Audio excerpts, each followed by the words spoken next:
Kita akan berjumpa kembali. Dalam hal ini, Bapak akan menyampaikan tentang dinamika sistem pemerintahan. Nah, tentu kalau kita berbicara tentang dinamika, berarti kita berbicara tentang perkembangan sistem pemerintahan Indonesia dari masa ke masa. Di penjelasan sebelumnya, kita sudah membahas tentang apa itu sistem pemerintahan dan bagaimana sistem pemerintahan Indonesia berdasarkan konstitusi, baik yang sebelum amandemen dan sesudah amandemen. Nah, pada tahap ini, mari kita simak terkait dengan sistem pemerintahan dari masa ke masa yang kita dapat lihat dari periode tahun 1945 sampai dengan tahun 1949. Itu adalah tahap pertamanya. Nah, lamanya periode ini kita dapat lihat dari tanggal 18 Agustus tahun 1945 sampai dengan 27 Desember 1949. Dengan bentuk negara, yaitu adalah kesatuan, bentuk pemerintahannya republik, sistem pemerintahan presidensil, dan konstitusi adalah Undang-Undang Dasar Negara Republik Indonesia tahun 1945. Seiring datangnya sekutu dan dicetuskannya Maklumat Wakil Presiden nomor 10 tanggal 16 November 1945, terjadi pembagian kekuasaan dalam dua badan, yaitu kekuasaan legislatif dijalankan oleh Komite Nasional Indonesia Pusat yang disingkat dengan KNIP. Dan kekuasaan-kekuasaan lainnya masih tetap dipegang oleh Presiden sampai dengan tanggal 14 November 1945 berdasarkan maklumat pemerintah 14 November 1945 ini. Kekuasaan eksekutif yang semula dijalankan oleh Presiden beralih ke tangan Menteri sebagai konsekuensi dari dibentuknya sistem pemerintahan parlementer. Nah, ini adalah tahap kita baru kita merdeka. Ya, sekarang merdeka, esoknya sudah mulai diterapkannya sistem pemerintahan di awal kemerdekaan. Nah, secara lebih rincinya, di dalam UUD 45 pasal 1 ayat 1 disebutkan bahwa negara Indonesia adalah negara kesatuan yang berbentuk republik. Di Indonesia, pembagian kekuasaan diatur dalam Undang-Undang Dasar 1945 yang menetapkan hal-hal berikut. Kekuasaan eksekutif dijalankan oleh Presiden dibantu oleh seorang wakil Presiden dan para menteri. Kekuasaan legislatif dijalankan oleh Presiden bersama-sama dengan DPR.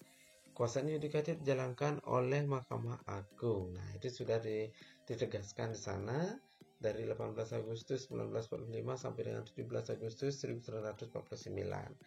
Namun pada tanggal 2 September 1945 dibentuk kembali kabinet yang pertama kali dengan sistem pemerintahan berdasarkan Undang-Undang Dasar 1945, yaitu sistem kabinet presidensil.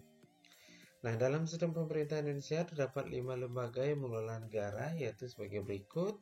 Ada lembaga legislatif yang dilakukan oleh DPR, eksekutif dilakukan oleh Presiden, konsultatif dilakukan oleh MK, eksaminatif dilakukan oleh BPK, termasuk dalamnya fungsi inspektif dan audatif, yudikatif dilakukan oleh Mahkamah Agung. Nah, itu di tahap pertama. Namun sesuai dengan maklumat nomor 10 tanggal 16 November 1945 terjadi pembagian kekuasaan dalam dua badan. Nah, ini yang dilihat dan diperhatikan yang tahap pertamanya.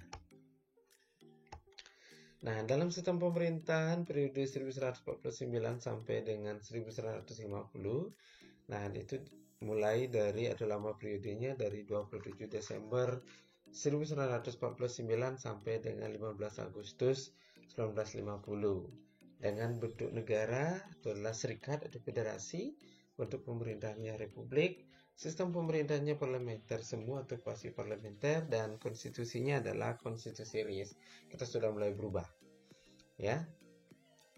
Ini diawali dengan adanya konferensi meja bundar atau KMB antara Indonesia dengan delegasi Belanda menghasilkan keputusan pokok bahwa Kerajaan Belanda mengakui kedaulatan Indonesia sepenuhnya tanpa syarat dan tidak dapat dicabut kembali kepada RIS yang selambat-lambatnya pada tanggal 30 Desember 1949.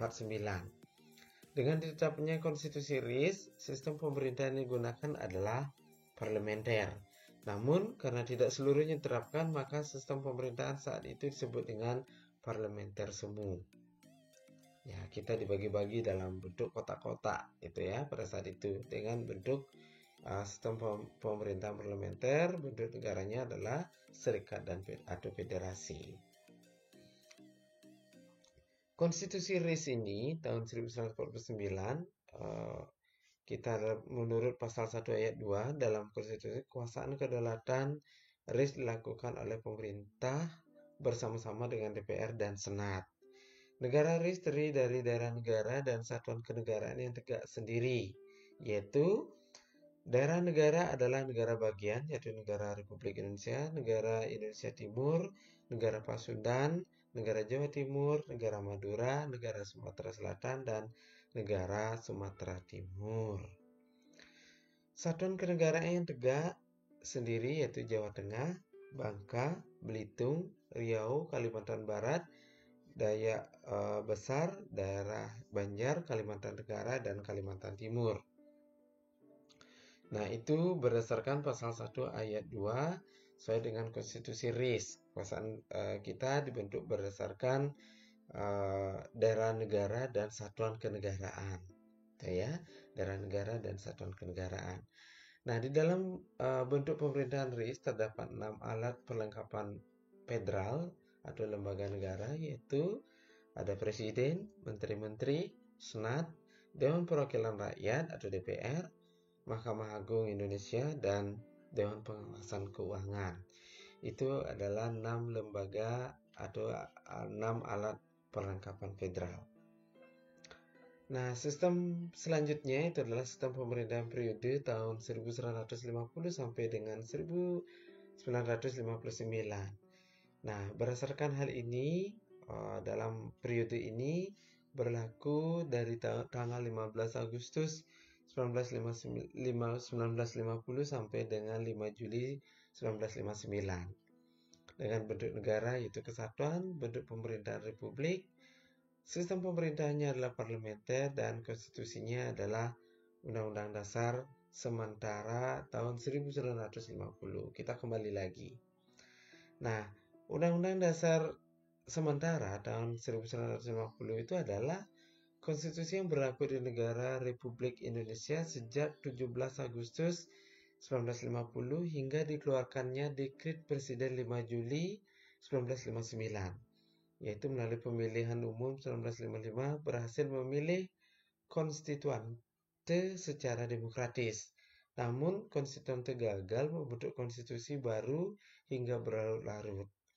Nah, pada tanggal 1959, pukul 17.00, Presiden Soekarno mengeluarkan dekret yang diumumkan dalam upacara resmi di Istana Presiden atau di Istana Merdeka dengan isi dekret Presiden 5 Juli 1959. Nah, ini dengan diawalinya itu tujuan RIS, pembubaran secara resmi negara RIS yang berbentuk federasi, kemudian pembentukan NKRI yang meliputi seluruh daerah Indonesia dengan Undang-Undang Dasar sementara yang mulai berlaku pada tanggal 17 Agustus 1950.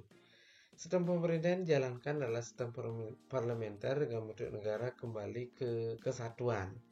Kabinet dipimpin oleh Perdana Menteri yang bertanggung jawab kepada parlemen. Dasar hukumnya antara lain pasal 45 bahwa presiden ialah kepala negara. Pasal 83 ayat 1, presiden dan wakil presiden tidak dapat diganggu-gugat pemerintah baik bersama-sama untuk seluruhnya maupun masing-masing untuk bagiannya sendiri-sendiri. Pasal 84, presiden berhak membubarkan Dewan Perwakilan Rakyat. Nah, dengan isi Dekret Presiden 5 Juli 1959 bahwa kembali berlakunya Undang-Undang Dasar 1945 dan tidak berlakunya lagi Undang-Undang Dasar sementara tahun 1950, pembubaran konstituante, pembentukan MPRS dan DPAS, dan dikeluarkannya dekret presiden ini diiringi dengan perubahan sistem pemerintahan dari parlementer ke presidensil. Nah, dari Undang-Undang Dasar sementara, sekarang berlakulah kembali sistem pemerintahan periode tahun 1959 sampai dengan 1966. Itu biasa dikenal dengan Orde Lama atau demokrasi terpimpin. Nah, ini lamanya dari 5 Juli 1959 sampai dengan 22 Februari 1966 dengan bentuk negara yaitu kesatuan, bentuk pemerintahan republik, sistem pemerintahannya adalah presidensil dengan konstitusi Undang-Undang Dasar 1945. Nah, pada tanggal 5 Juli 1959, Presiden Soekarno mengeluarkan dekret presiden. Nah, dengan hal dilatar belakangi bahwa kehidupan politik lebih sering dikarenakan sering jatuh bangunnya kabinet dan persaingan partai politik yang semakin menajam. Kegagalan konstituante dalam menyusun undang-undang dasar. Nah, terjadinya gangguan keamanan berupa pemberontakan bersenjata di daerah-daerah.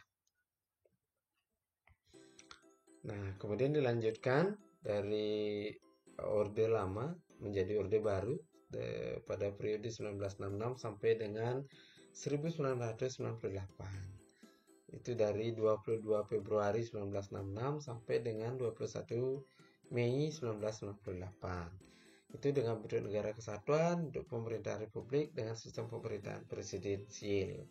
Konstitusinya adalah Undang-Undang Dasar 1945. Periode Orde Baru ini merupakan penyebutan di bawah kekuasaan Presiden Soeharto untuk memisahkan masa kekuasaan pada periode Soekarno. Pada masa ini, bentuk negara, bentuk pemerintahan, sistem perannya adalah sesuai dengan ketentuan-ketentuan dalam Undang-Undang Dasar 1945, dengan bentuk pemerintahan adalah republik dan sistem pemerintahannya adalah sistem kabinet presidensial. Upaya-upaya yang dilakukan pada Orde Baru yaitu konsep di fungsi ABRI, menggolkarkan pemerintahan hingga ke akar-akarnya, kekuasaan di tangan eksekutif, sistem pengangkatan kabinet melalui lembaga-lembaga perwakilan rakyat, konsep masa mengambang atau floating mass, dan pengendalian pers nasional.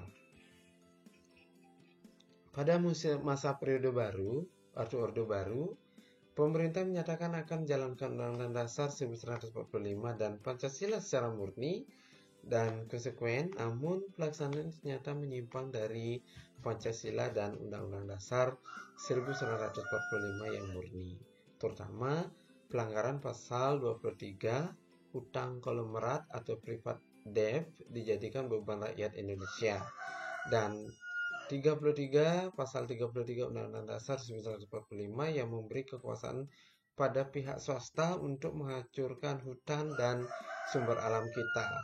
Pada masa Orde Baru, Undang-Undang Dasar 1945 juga menjadi konstitusi yang sangat sakral diantara melalui sejumlah peraturan. Di antaranya adalah ketetapan MPR nomor 1 MPR 1943 yang menyatakan bahwa MPR berketetapan untuk mempertahankan Undang-Undang Dasar 1945 tidak berkehendak akan melakukan perubahan terhadapnya. Kemudian ketetapan MPR nomor 4 MPR 1983 tentang referendum yang antara lain menyatakan bahwa bila MPR berkehendak mengubah Undang-Undang Dasar 1945, terlebih dahulu harus meminta pendapat rakyat melalui referendum. Dan yang terakhir, bahwa Undang-Undang nomor 5 tahun 1985 tentang referendum yang merupakan pelaksanaan TAP MPR nomor 4 MPR 1983. Nah, kemudian dari Orde Baru, lahirlah sistem pemerintahan dari periode 1998 sampai dengan sekarang. Salah satu tuntutan reformasi 1998 adalah dilakukannya perubahan amandemen terhadap Undang-Undang 1945. Dengan latar belakangnya adalah bahwa perubahan ini karena ada masa Orde Baru, kekuasaan tertinggi di tangan MPR dan pada kenyataannya bukan di tangan rakyat, kekuasaan yang sangat besar pada presiden, adanya pasal-pasal yang terlalu luas sehingga dapat menimbulkan multitafsir, serta kenyataan rumusan Undang-Undang Dasar 1945 tentang semangat penyelenggaraan negara yang belum cukup didukung dengan ketentuan konstitusi. Tujuan dari perubahan ini adalah menyempurnakan aturan dasar seperti tatanan negara, kedaulatan rakyat, HAM, pembagian kekuasaan, eksistensi negara demokrasi dan negara hukum, serta hal lain yang sesuai dengan perkembangan aspirasi dan kebutuhan bangsa. Lama periode ini dari 21 Mei 1998 sampai dengan sekarang, dengan bentuk negara kesatuan, bentuk pemerintahan republik, dengan sistem pemerintahan presidensil. Nah, terima kasih. Bapak harap tetap selalu semangat terkait dengan dinamika perubahan atau perkembangan sistem pemerintahan di Indonesia. Mudah-mudahan bisa dimengerti dan kita tetap berbagi nanti di grup WA untuk didiskusikan kembali. Terima kasih, tetap semangat ya.